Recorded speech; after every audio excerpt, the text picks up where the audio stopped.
bandeko bazo kufa to bima biso nyonso le 19 awa église moko te etikala to tamboli pona tina na comprendre position ya babele et puis on confirmer que ça ensemble avec notre coach évêque général Dodo Kamba Israël pour na likambo itali mabele. Le rendez-vous est c'est moko samedi biso tout on a parlé du peuple à 8h juste zo tambola na ba ange moi quand des hommes matali sangana molimo ezo pe sanga po saka donc na la tata couper mokolo na balabala communauté internationale aza simana makambo oyo bokeba na bino stop. Cette fois-ci, c'est le peuple maintenant qui s'élève. Mboka bangunza bamonela ki pasi. Ete ni moka mabele ya mboko eko kende pa ite. Makilezo sopana. Togo konde mango te atamuke. Tozo tambola pona ko boa kambela na musika. Keba na yo tika Congo tranquille. Notre marche est spirituelle. Changu mo amba funa lukunga biso baso tozo ya maboke. Pour soutenir vision ya Mokonzamboka. C'est ça qui fait la force de la République démocratique du Congo. La Simaya Fati Beton et toza koche maboko Mukwantombolo Longonia. Bande konyonso catholique même protestant ata oso sala ki hier ata okosala mais soko zali kaka mwana nzambe otanga ka kombo na nzambe pe oza congolais de père et de mère même de père seulement même de mère. Même si tu n'es pas de père et de mère, mais le Congo, oh non. Vraiment, batika bisoto vivre ko, batika bisoto vivre. Congo et le Kamakas. Bonjour, bonsoir fidèles internautes de Kasai TV, ça dépend de l'heure à laquelle vous nous suivez. Zali Bongongai, Tina Kasai International, ouais, mais ça n'a quand même la bino information en temps réel. Tozomi awa lelo mokola lelo pambate tozo lobela marche moko munene ezo sala makalate le 19 novembre oyo nengi boyebi tozo mona mikolo oyo nyonso tozo mona ba marche ebele ezo sala makasi marche o biso toyo kolobela awa ezali marche oyo église du réveil du Congo oyo kamba mibongo na évêque général Dodo Kamba Israël ezali ko organiser mokola le 19 novembre oyo na ekobanda na palais du peuple kino na siège ya Nations Unies bongo marche yango ko salama na sepeli ko yamba pona bino mokola lelo le révérend Bravo Yoka Ouazali conseiller spécial institutionnel na 4 églises du réveil du Congo poto meka kolobana na mwa maloba moke boyoka alobela biso nini ezali na tina na marche oyo révérend Bravo bonjour. Bonjour Tina. Bonne santé papa. Santé za malam.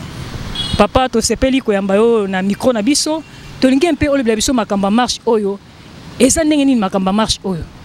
Marche oyo ezali expression ya peuple congolais et surtout ya peuple croyant. Mboka na biso depuis un certain temps ezali classé parmi les nations oyo nzambe akoko betela tolo oyo nzambe azoloba eza nation na ye parce que président de la République asalaki dédicace ya mboka apesaki yango epai na nzambe. Alors na moment oyo tant que tala dans la Bible chaque fois que le peuple de Dieu, le peuple d'Israël était attaqué, il y avait toujours une marche oyo nzambe azaki ko recommander. Soit inspiré nzambe atindi prophète ayebisa mokambi ya mboka ba peuple batambola parce que nzambe akokota na bitumba na bino tango bino bobengi ye parce que peuple nyonso na oyo bazali peuple ya nzambe te bazali na mokili mais nzambe aza ko répondre tango bana na ye baza ko belela ye. C'est ainsi que marche oyo ezali marche moko ezana sens prophétique. Yango na révérend Bravo nengaki na tuna parce que ba makamba ba marche oyo toyebi esa maka mingi okomota ta mususu na ba parti politique bato moko bazo sala marche. Est-ce que vraiment c'est nécessaire que les chrétiens fassent la marche? Quel est le sens prophétique et spirituel oyo biso tokoki kopesa na marche oyo ba chrétien ba kosala? Lipamboli ya liboso nzambe apesi epa na bato ezali mabele ezali mboka. Alors, ceux qui sont politiciens, ezali revendication, ezali contestation, ezali boy. Biso sur le plan prophétique, la marche, c'est pour la prise de la possession ya terre mabele oyo bato baza ko convoiter marche kozala kaka awa na Kinshasa te, c'est sur toute l'étendue de la République. Toko tambola pona tina na comprendre possession ya mabele na biso ko posséder yango et puis ko confirmer que za biso mutu moko akoki kozwa ata eteni moko te. Ça c'est sur le plan spirituel et même sur le plan prophétique. Toko tambola, même si le chef de l'État a sali logiquement, il fallait que Baoyo baza tout autour ya chef tel que Bazana Bazana ye, il fallait pas rappeler que au moment où Bitumbeza boye, il faut que le chef proclame un jeûne et une marche de la manière que ezali wana peuple congolais na date ya le 19 novembre. Et ça date moko très très décisive to telemi to tamboli pona tina na comprendre position ya mabele et puis ko confirmer que ça idée o ezali malamu révérend bravo yoka kasi outi koloba a esengelaki bato bazanzinga zinga mokonzi mboka baso solisa ete makambo lolenge boye ezosenga bato batelema pe batambola siko bino bozi mokana rosala makambo. Est-ce que le chef de l'État a informé? Église ezalaka conseillère ya mokonzi oyoki depuis tout le temps balobaka que l'église est au centre du village. Ezali terme batu bayebaka te, mais biso bakolo terme eza biso naza koyebisa na bapoliticien na batu nyonso que terme wana euti na bureau ya Raphaël Ngenda na ngai moko en tant que conseiller stratégique pendant que Mouzé Akoti, c'est le chrétien qui avait fragilisé et les croyants qui avaient fragilisé le pouvoir de Mobutu. Mais maintenant, pour que chrétiens bazonga epai na Mouzé, il fallait donner un slogan. C'est ainsi qu'avec Raphaël Ngenda, biso to pesaki un terme codé. Quand on dit que l'église est au milieu du village, ça veut dire que l'église est dans la maison du chef comme conseiller. Il faut batubaye quand on dit au milieu du village, kende kota la village nyon se bandaka na chef. Quand le chef est établi, batunyo se bandi kovanda onzinga nzinga, c'est cela ce que ça veut dire. Nazolo bayango pour que le peuple congolais bayeba. Quand on dit que l'église est au milieu du village, cela ne veut pas dire que l'église est nette. L'église est ali conseillère ya chef. Chef asala malamu, asala mabe, l'église azawana pona koyebisa ye talanzela ya kolanda yangoyo, tala volonté ya nzambe yangoyo, tala bosenga ya peuple yangoyo. L'église est conseillère. Naza koloba ke tango batu bazo sala bitumba, il faut koyeba très bien que si vous n'utilisez pas les armes qui correspondent aux armes de celui qui vous attaque, sachez très bien que ça ne peut pas aller. Mais même ceux qui bitumba armes na biso ezali faible, à partir de 19 bande kwana bakoyoka na babituma mususu o ba minduki mususu oyo ba yebi bipai ekouta te, parce que ba minduki wana na oyo ba ange na lola bakokita na oyo ya likolo, parce que bitumba ekozala na ya mbula na ya bakake mukolo ya samedi soki to tamboli mikolo eza kolona pona bitumba ekozala lisusu bitumba na ndenge baza koloba te. Alors message nini peuple akoki ko retenir na sima ya marche oyo? Peuple ayeba très bien que le chef de l'État a sali diplomatie. A continuer comme ça, c'est pas un problème. A dénoncé. Oh, il cambia a sali a pointé du doigt à l'obi yo Kagame na Rwanda batu baza ko attaquer biso. Makambwana etikala kolobama te. Et Kagame a wangana te parce qu'a kende kiti na Rwanda pour la confirmer.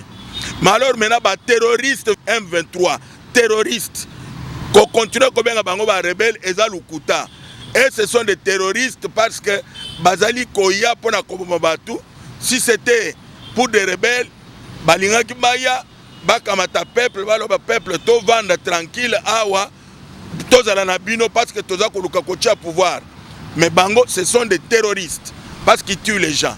Alors esengeli batu baye ba d'une manière claire peuple congolais ba oyo nyonso ba sambelaka ba oyo nyonso ba yebi très bien que Nzambe apesa mboka oyo koleka ba mboka ebele na mokili oyo Nzambe asala eza mokolo na bango. Bango nyonso il faut babima. Même ceux qui bango babimité bange bakobima. Ah, batu bakomona mokolo wana ya samedi. Ceux qui ezarete ke ba réduire. Mais si que révérend bravo. Tant aux autres baba o nyonso basambilaka.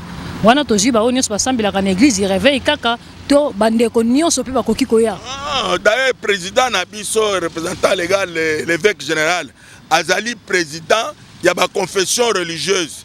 Même ba catholique na ba protestant bazali na se ya bokonzi na ye en tant que confession religieuse.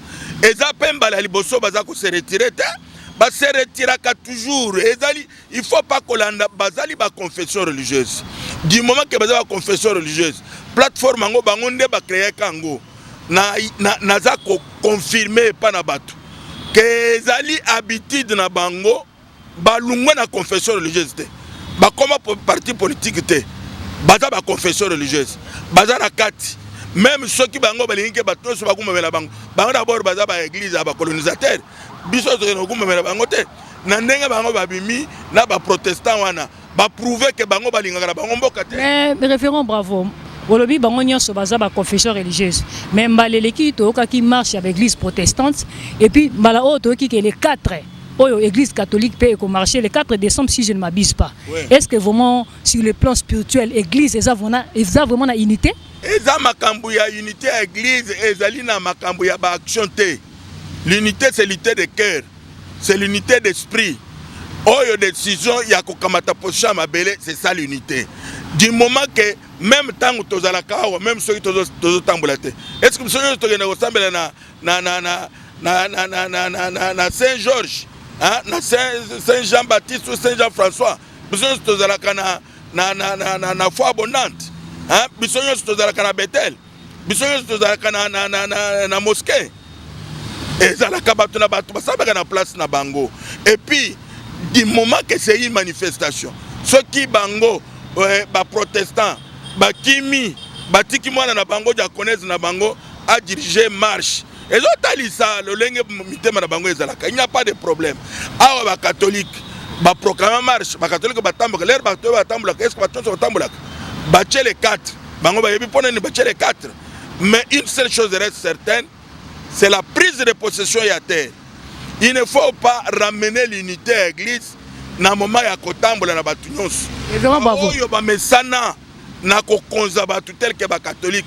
Ce sont les colonisateurs. Ba kokina bango kondimate que ba autochtone ba oyo bazali église ya mboka et ya ko diriger bango. Ce n'est pas un problème. L'unité ya église ezali na ba fait et geste te.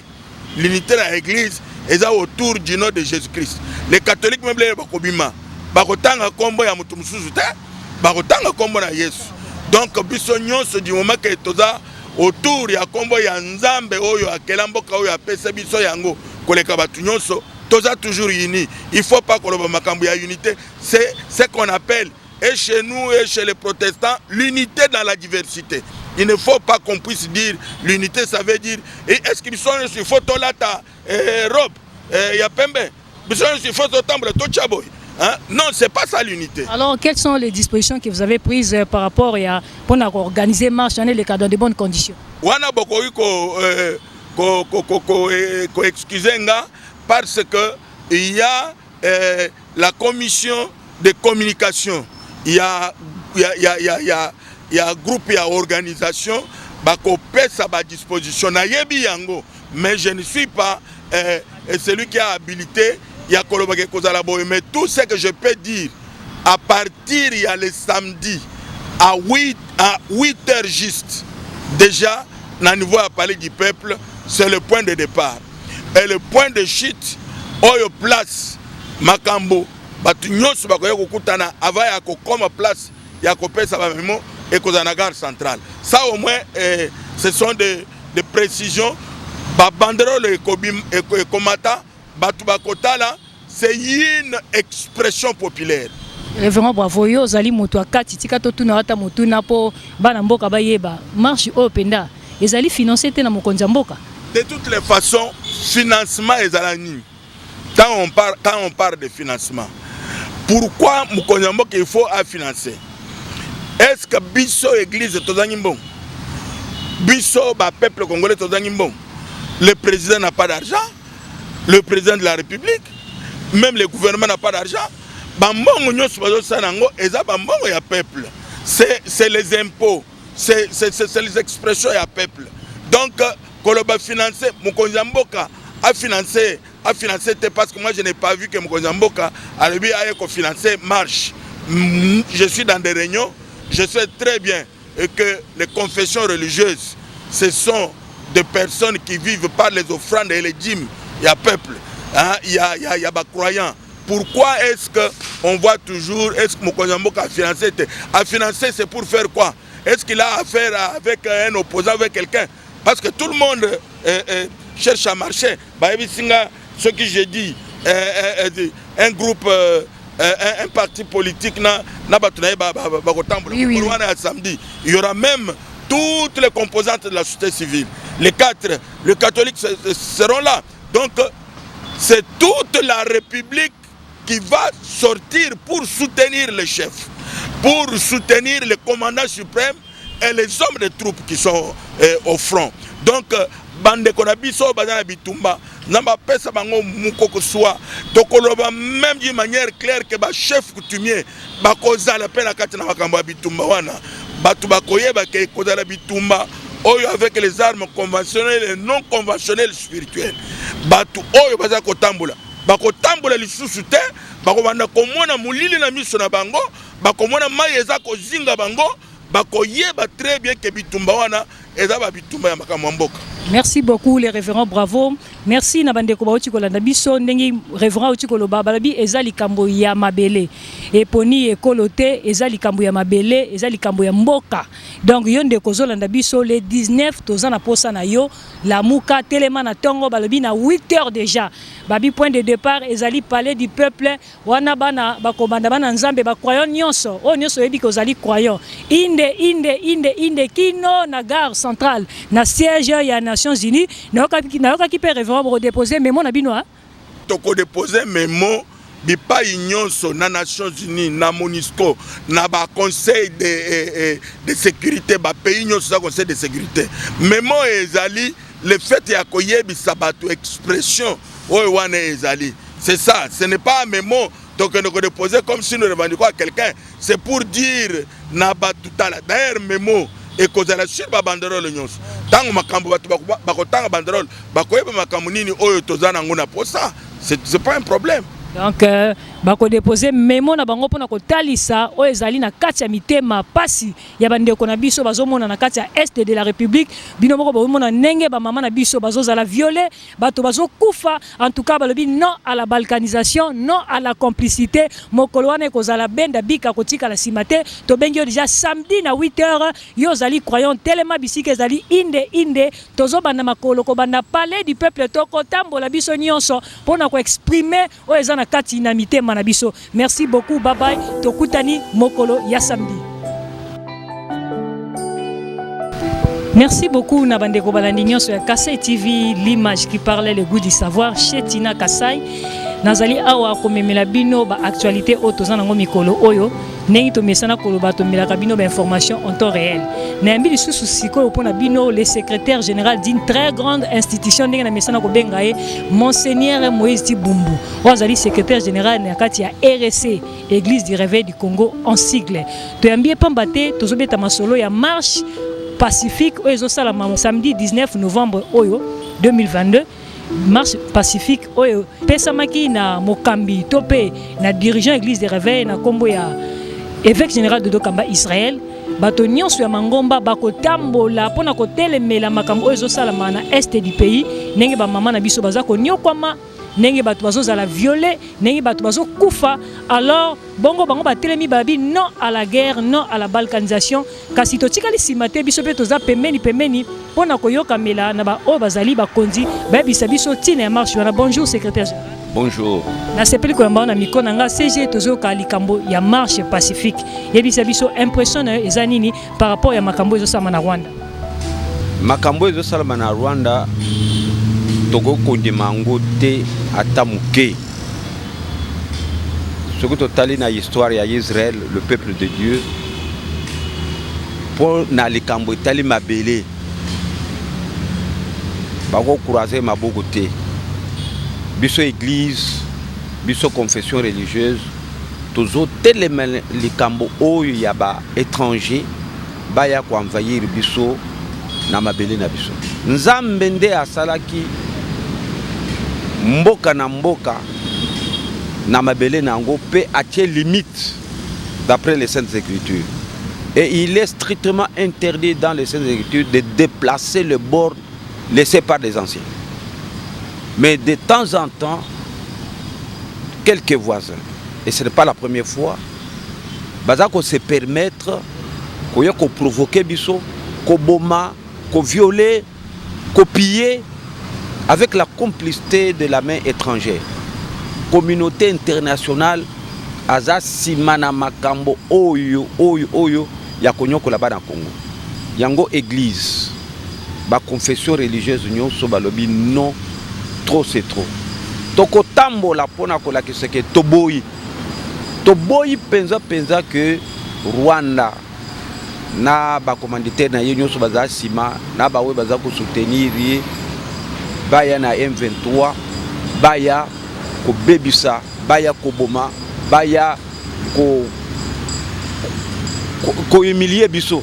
Secrétaire général boboyi baya ko humilier bino kasi bongo moyen mususu ya kosala ezaki te fakela ezalaka na nzela ya marche tumbaleleki tokaki bino bozalaki na stade des martyrs o bokenaki kosambela kotika mboka na maboka ya nzambe mpona makambo ezoleka na est de la république chikombala o bozwi mokano ya marche bobanzi pena ete na kotambola solution malamu ekopesama kotambola ezali expression ya likambo ezana kati na motema pe kotambola ya ba sali na nzambe kotambola bana na nzambe ezali kotambola pam ndengozoloba ya ba parti politique ya ba association boite o tozo tambola na ba ange tozo tambola na armée céleste et tango tozo tambola oyebi na kati na Biblia tango Samarie ezalaki assiégé par banguna na bango ba lépreux ba tambolaki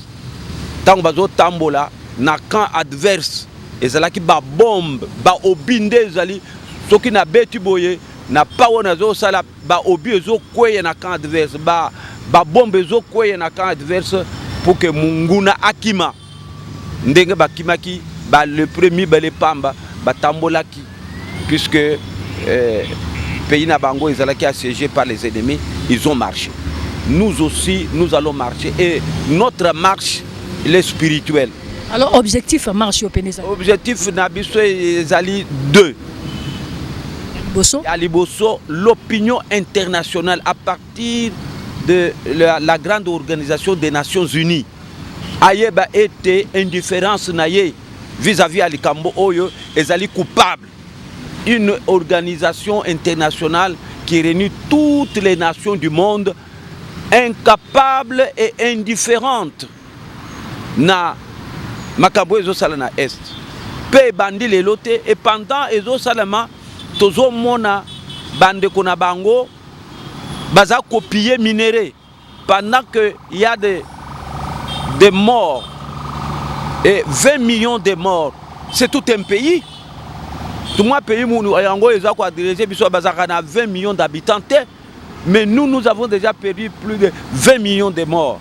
Et l'ONU est indifférente, l'ONU ne dit rien et parfois encourage. Et c'est pourquoi tozali un pays souverain et surtout biso basali na nzambe tozolo bake c'est la toute dernière fois que nous parlons. Dieu va s'occuper de toute organisation qui est contre la République démocratique du Congo, toute nation qui est contre la République démocratique du Congo, toute personne qui est l'ennemi de la République démocratique du Congo sera l'ennemi de Dieu et Dieu va s'occuper de lui. Secrétaire général Yozali Mokokoli, il y a institution. Aujourd'hui, toutes les confessions religieuses de Bako marché. Kasi ceux qui totali maleleki to mona ki l'église protestante yango kenaki ko sala marche na ndenge na bango. Et puis to ki awa kalate l'église catholique ko sala marche na ngina yeba est-ce que unité pende zali unité spirituelle ezali na makambo etali église.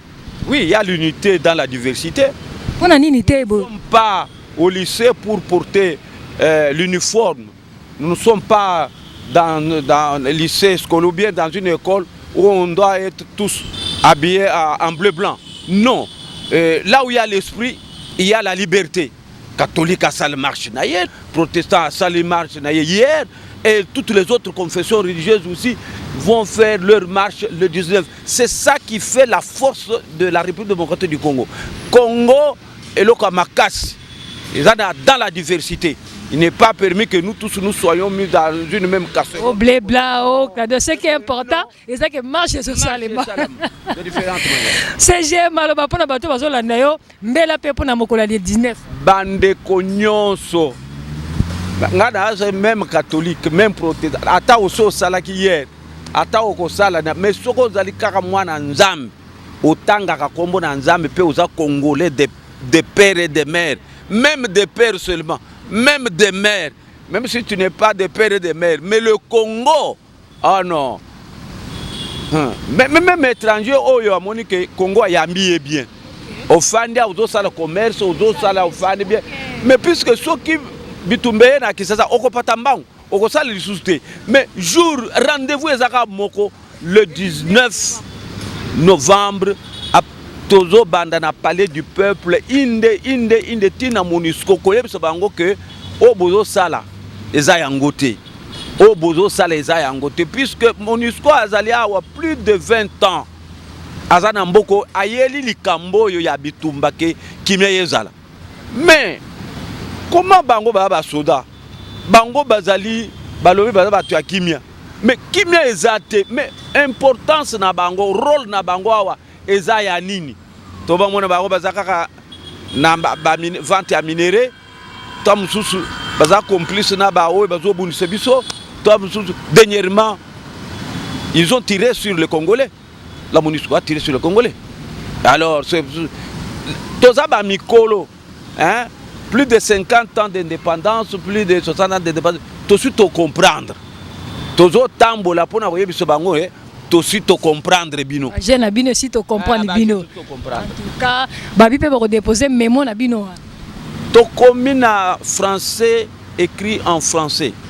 Mémo. Eza ya côté baté mais bango boba ko le 19 faut ko yoka. Merci beaucoup. Côté le makotanga tangi tanga zo tanga beto lobi amen. Atangi to lobi amen. To lobi amen pour na ko sele maloba nyonso wana puisque merci beaucoup Nabandeko Balangigno sur Kassai TV. Nasi Bouti Kolanda, secrétaire général l'église du réveil du Congo Nenga Beti Sete mingi ko bakse zalite kasi mingi ezali kaka ko betela bino sete na oyo ezali mokolo ya samedi 19 novembre oyo balobi croyants sur telema inde na nzela inde kobanda na palais du peuple inde kino na siège ya Nations Unies bisika pi memo na bango kozala déposer balobi non à la balkanisation, non à complicité to boyi guerre na mboka. En tout cas mbala oyo croyants sa telemi équipé balobi ezali kambo uniforme te ozali croyant ozala catholique oza ata ceux qui osala qui marche liboso ata ceux qui posa étranger au monete mboka oyo yamba malamu ozali pe bénéficiaire ya mabele ya mboka Congo telema de koto ke koloba non à la balkanisation. Merci beaucoup Nabandeko Balandi to pesi mbote to kutani mokolo na biso. Fidèles internautes de Kassai TV, on est là, nous continuons na kati ya série Nabiso. Il y a recueilli quelques avis par rapport à la grande activité aux églises du réveil du Congo. Et ça là déjà awa mokolo le 19 novembre 2022 oyo tobik église du réveil du Congo et Kamba Mibongo na évêque général Dodo Kamba Israël Balanganai et organisé bongo marche ya munene et sengeli batu batambola par rapport à ce qui se passe na est de la République démocratique du Congo. Kasito tikali simate Kassai TV, l'image qui parle chez Tina Kassai. On est là ensemble, bomoni na bongo pona bino moto na nzambe monene ya mboka na biso o bino se boyebi na kombo ya apôtre Médard Kankolongo ye pazali motsali na nzambe to sepeli ko zoye po pesa biso pe avina ye par rapport ya makambo o ezoleka na est de la République. Bonjour apôtre Médard. Bonjour maman. Papa na sepeli ko yamba na micro na ngai tozolebila makambo o ezoleka na est de la République na biso impression na ezanini par rapport à tout ce qui se passe na Rwanda.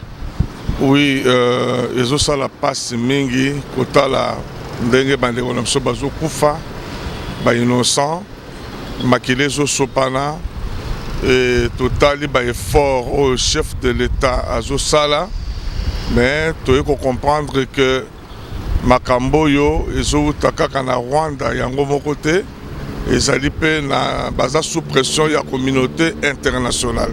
C'est pourquoi nous sommes là ensemble avec notre coach, notre patron, excusez-moi l'expression puisque c'est son rang, évêque général Dodo Kamba Israël, à qui je salue, et sous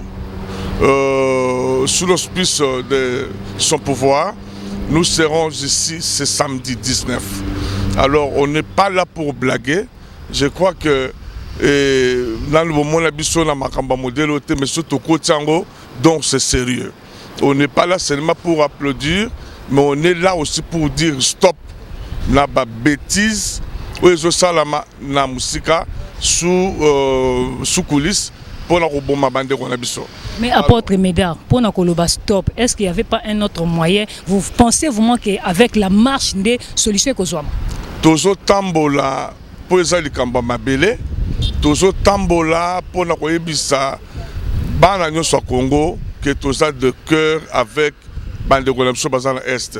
Tozo tambola pour na ko boa kambela na musika koyebisa communauté internationale que toza contre ba décision au bazozwa ba décision moko boye arbitraire, excusez-moi, et babilo on soit toye biango. Mais toye bisabango stop. Cette fois-ci, c'est le peuple maintenant qui se lève pour na koye ba ko stop na ba makambo zo salama est. Par rapport en tant qu'homme politique aussi que vous êtes, oza d'accord na décision oyo mboka mokonzi mboka zwaki ya ko longola ambassadeur ya Rwanda?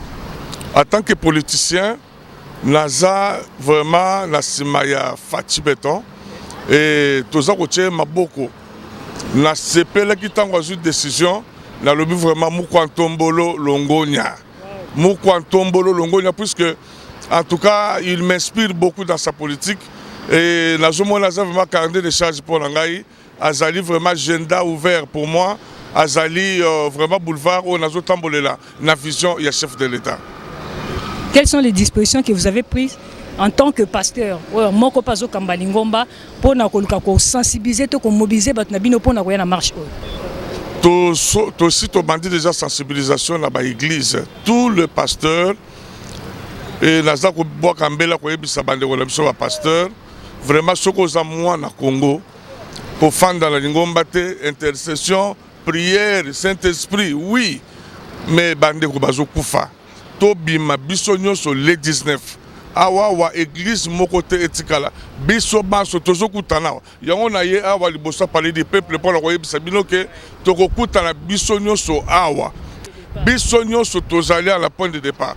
Alors au Tangaba Livulu tout en ndenge ba district Changu Moamba Funa et Lukunga biso banso tozo ya maboke pour na koya ko soutenir vision ya Mokonzamboka pe na bosali sami ya Mutuna Zambe évêque général Dodo Kamba Israël. Yango pe na sepela ke loba mwali yoba sou carpon évêque général pe a oazolanda yo.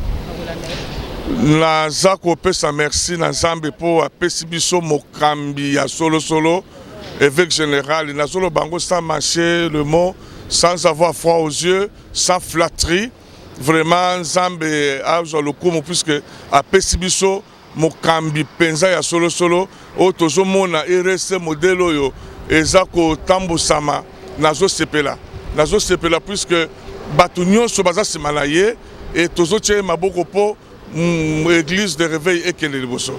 Merci beaucoup apôtre Médard Kakolongo bandeko balandi nasi boyoki mosena nzamba uti koloba balobi rendez-vous eza moko samedi biso tout awa na palais du peuple o ezali point de départ na biso inde kino na siège ya Nations Unies balobi boko déposer pe mémo na sir bolobi makasi na kati ya mémoire na apôtre. Oui, mais moi qui nous déposer à Nations Unies pour la Royaume Sabango vraiment trop c'est trop cette fois-ci nous voulons quand même de l'ordre. Toza lokola ba cochon te vraiment limbi sanga naza na moi kande zo mata sanga na molimo ezo pe sanga po saka ka donc na la tata couper mokolo na balabala mais pour na kaka respect ya bana to boti na molimo mo to le to ba couper zate mais na zo na kanda ya ko saka la mote donc toza sa Nations Unies que vraiment batika biso to vivre ko batika biso to vivre. Merci beaucoup apôtre. Merci beaucoup. Nzamba pambola. Merci. Ndenge na bisaki bino tozo koba tozo zwa pièce contre pièce par rapport à événement munene o toza nango mokola samedi 19 novembre 2022 kasi totikali simate to yoana pembeni pona kozela bino o bazali ba moto bato bazotalisa bilongi église na kati ya mboka Congo a nazali bongo liboso ya papa Mangelesi yende asimbi église o to bengaka ya bangunza. Bonjour papa Mangelesi. Mbote na yo mama. Papa tozo yoka programme o ezo sala ma pona mokola ya samedi okoki ko bisa biso objectif nango eza nini? Mokolo samedi boyebi mboka na biso Congo ezali mboka ba autochtone.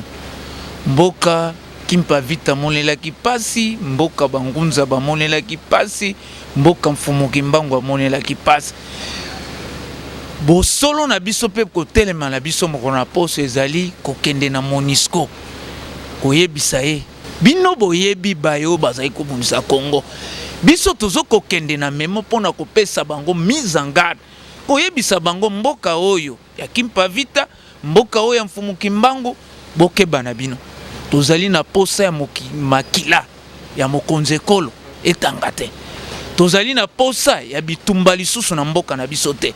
Tozali su na posa Congo ekabwana te. Yango moni mokola poso biso tokotelema na biso ba autochtone bangunza ezali mokola liboso tokotambola poto lakisa nguya bokoko mokolo wana toyebisa. Papa Mangelesi keba na yo tika Congo tranquille. Kolandisa makaka makambo ezoleka na est de la République. Yambala oto moni bozwi likanisi ya kotambola. Est-ce que ça vraiment nécessaire que ba chrétien basa la marche? Kotambola et dégager makambo ebele.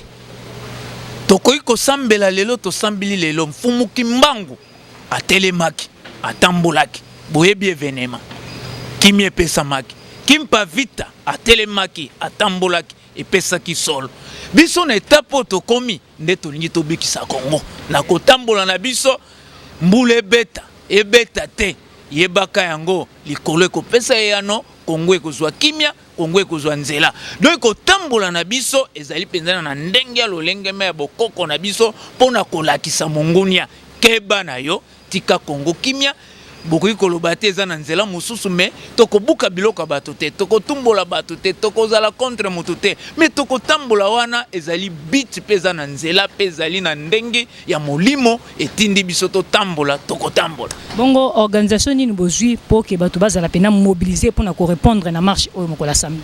Toza na mabongisi ebele na biso ba autochtone bangunza ba mpevi longo ba traditionnel ba ondisme ba masambukidisme ba mpadiste nyonso communication zo koleka na mokolo poso mobilisation totale mokolo wana to bengi yango tobikisa Congo ekobika pona makila ya bakoko na biso Congo ekobika pona kombo ya mfumu kimbangu pona kombo ya kimpa vita pona ba kombo ya bangunza pe kombo ya basambeli mokolo poso tokotelema yango wana na ndenge na biso tozali kobongisa na ba province tozali kobongisa na na capitale na ba selile na ba sebe bino bobengaka ba oto sanganaka na ba makita na biso na ba mbanza biso nyonso congrégation na congrégation mouvement na mouvement nyonso tozali kobongisa pote mokolo wana ezala na succès mokolo wana ezala na solution mokolo wana obalobaka likolo ekopesa yano se kotosa pe tata kopesa biso kimia na moni o toucher ba province c'est que province peut marcher le même jour to bango bakozana mokolo na ba toza kotambola mokolo wana na Congo mobimba bongo ba église oyo tangi na yoki kimbangiste ba kimba ba kombo ya makasi catholique protestante ba église wana na yoki yango te bango bako marcher na bino elongo te tolobi boy mokolo ya poso to bengi basambeli nyonso soki oza mosambeli te okoyeba noza mosambeli te mais oyo azali mosambeli akotelema po aluka sauve mboka na ye mboka ebika oyo esalamaki na 21 mfumu kimbangu atelemaki pe alobaki okola mfumu kimbangu apesi biso nzela tokotambola pe solo ya mfumu kimbangu ekobikisa biso pe Congo ekozwa nzela bana Congo bana mboka balobi ezali likambo ya mabele ya mingi ya kolobeleza te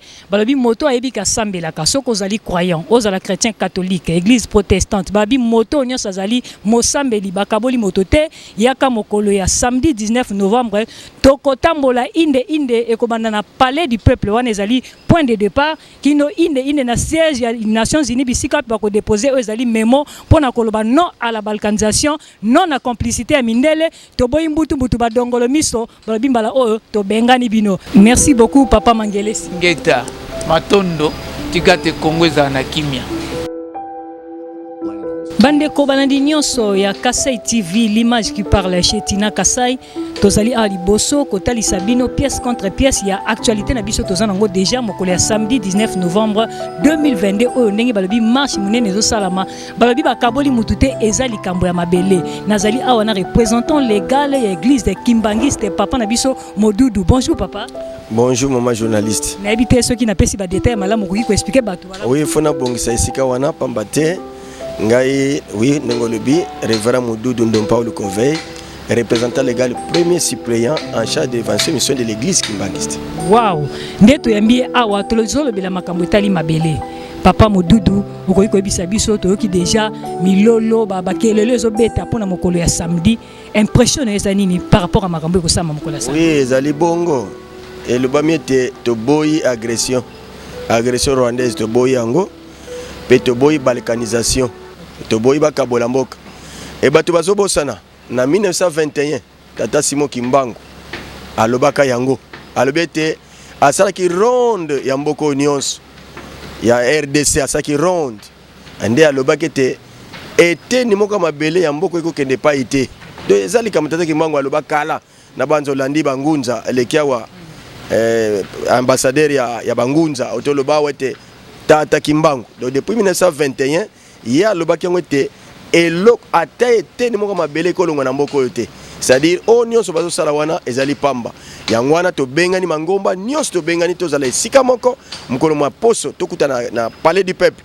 poto banda ko tambula kino na MONUSCO kuna ko talisa na communauté internationale te to boyi makambo yo to lungi kimia na mboka na biso zala kimia esili ko banda wana makile tanga lisusu te oyo nyonso bazobundisa biso bazonga na bamboko na bango biso to boyi makambo wana tolingi toza na kimia basoda na biso baza na kimia mukonza mboka paza na kimia biso nyonso pe azokanga toza na kimia. Bozali pena sûr que marche oyo kozala na impact sur le plan politique. Oui, impact ezali pamba te nzambe si atiango maboko pamba te basala na nzambe tambo basangani esika yoko babongisi likambo nyonso babondeli nzambe akoyokela biso yango wana te biso toza sir na likambo tozali kosala te nzambe azali kote na biso donc impact ezali réussite ezali mai tozali kosenga pa nzambe wa biso en tout cas yango nde tokozwa parce que nzambe alobi te soki mwana sengi yo lipa jamais kopesa libanga te mwana sengi yo mbisi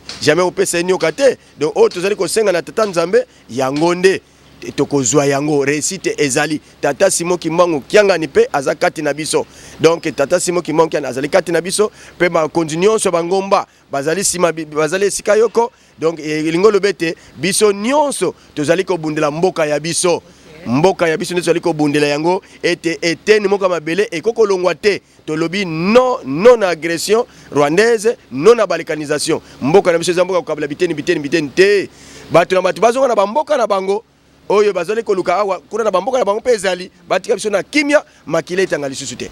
Merci beaucoup bongo objectif pende ezanini obozoluka na sima likambo tozolo awa nde mama journaliste ezali kamu mususu te likambo tozoluka na awete mboka na biso tikana na kimia bangunya nyonso bazonga bisika na bango biso tikana na kimia to sala na misala na biso lolenge nzambe apesa biso mboka yango tolingi lisu likambo mususu te bazonga bisika na bango to na kimia manduki malela susu te makila matanga lisusu te. Merci beaucoup papa Modudu.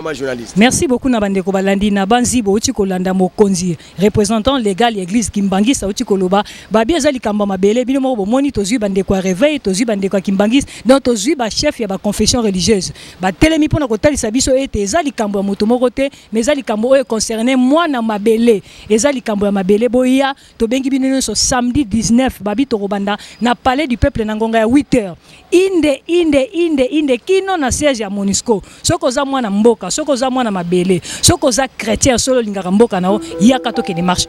Merci beaucoup. Tokutani mokola samedi.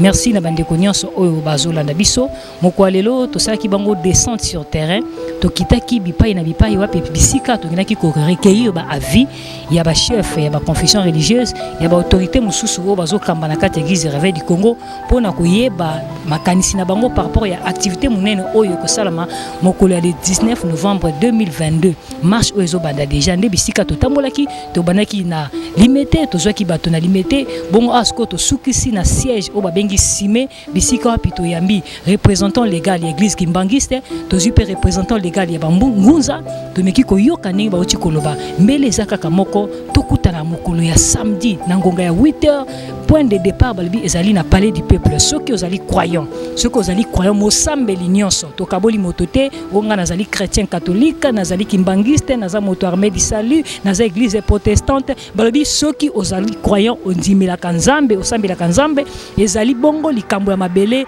ezui yo ezui ngai ezui biso nyonso tokutani na mokolo ya samedi na tongo déjà na ngonga ya 8h na palais du peuple biso nyonso tozana tokotambola inde tolobi toboyi guerre toboyi balkanisation toboyi ba complicité ya mindele tolobi toboyi bato nyonso bazolika kokabola mboka na biso bato nyonso bazokotia mboka na biso ezala na instabilité toboyi yango mokolo ya samedi tokotambola tokoniata tokoyebisa bango toboyi guerre na mboka toboyi non à la violence na ba mama na biso na este toboyi bandeko na biso bakufa toboyi makambo oyo tolingi ezonga lisusu te na kati ya mboka na biso Congo biso nyonso tokozala inde tokotambola soki ozali moyambi soki ozali croyant mbela oyo eza mbela na oyo tozobenga oyo na Kasai TV yaka totambola loko yaka tobundela mboka totelemela badongolo miso totelemela bato balingi bolamba mboka Congo te totelemela bato balingi kimia ezala te na mboka Congo ata soki poza étranger ozaka na mboka Congo kasi oyebi ete Congo yamba yo malamu Congo esalaka o bolamu yaka totambola longo. Merci mingi na bandeko balandi biso wana nazopesa ba dédicace na ngai na serve Ngoya traiteur mama Ngoya traiteur mama walambaka kitoko balobi soko meki okangami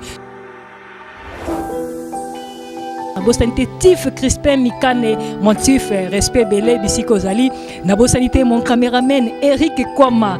Merci Eric Kwama. Wazana si ma caméra zosala ete bililia Kasai TV ezala bien. Nabosanité Ziko Bwanda, le designer. Nabosanité, Nabosanité Christian. Nabosanité Christian, le secrétaire. Wazali wa Simbi Masolo ya Kasai TV. Na pesio bambote belé Christian bisike zoamio. Mbote na staff mbimba, hein. Tanya Mata na pesio mbote belé. Tanya Mata petite sœur propre mbote belé Bénitian Poyi équipe mobimba ya Kasai TV base ya Kasai TV mama Erdis Malembi mama Nadine Kanda mama Nzambi na bosanité pasteur Guy Nyamaseko hein wazali président vice-président ya jeunesse ya église du Réveil du Congo mon pasteur Guy Nyamaseko bambote belé papa na wisdom maman Lissi Masambombo Nyamaseko bambote belé le président Nestor le président numéro 1 ya jeunesse RC ya yo yango yamba yango mbote mingi na bosanité représentant légal l'église du Réveil du Congo Dodo Kamba Israël bambote belé na papa na bosanité mbote mingi na molonga ni waye motema ya son éminence bisika motema ya son éminence elalaka mama Dorcas Kamba bambote belé mbote mingi na pasteur Thérèse Tika lelo za mokolo na yo boyamba bambote na bino tokutani mokolo samedi pour la marche na biso. Merci beaucoup, bye bye.